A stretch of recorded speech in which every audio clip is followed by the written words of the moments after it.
नमस्कार जय Jagannath. Dolly's life kitchen रे आपनको स्वागत। आसतु आज बनैबा कानिका। गोटे कड़ई नहीं, कड़ई रे इठी मु 2 चामच घी देली।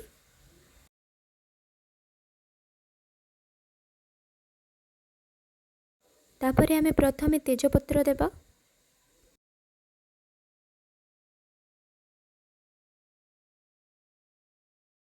एबे गोटा मसला देबा।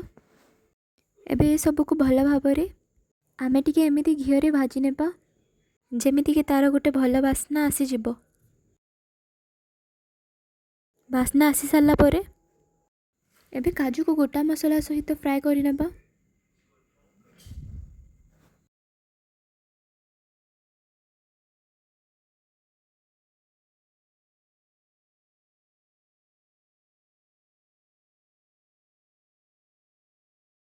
काजू एबे भल भाबरे फ्राए होई सारिछि तो आमे किसमिस पके देबा।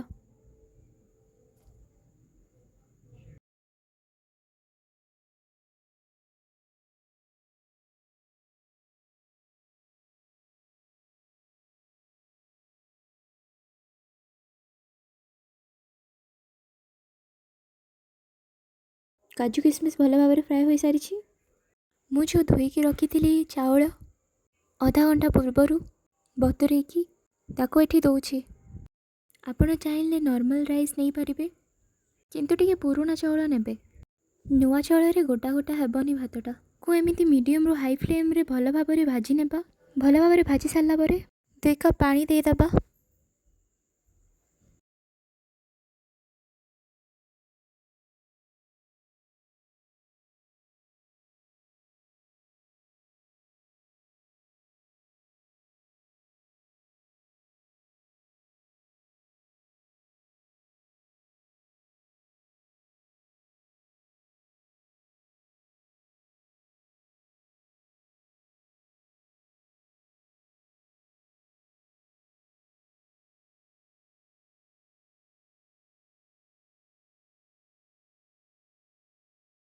एबे आमे फुटिबा पई किछि समय छाड़ी दबा।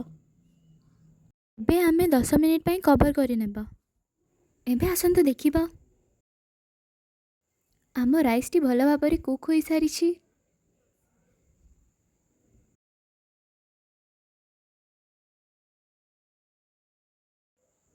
एबे आमे गुड़ ऐड करिबा।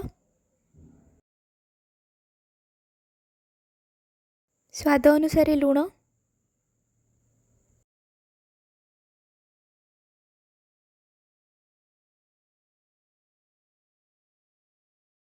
गोटे चामच घी।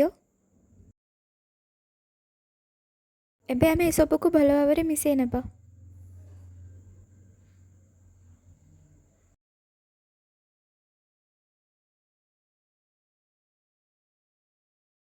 मु एठी गोलकी जायफल जावित्री डालचीनी रो पाउडर बनै की रखी थिली।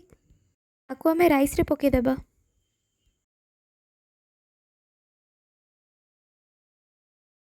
एबे आम कनिकाटी रेडी होई सारिछि। वीडियो टी भल लागिथिले लाइक शेयर सब्सक्राइब करंतु। जय जगन्नाथ।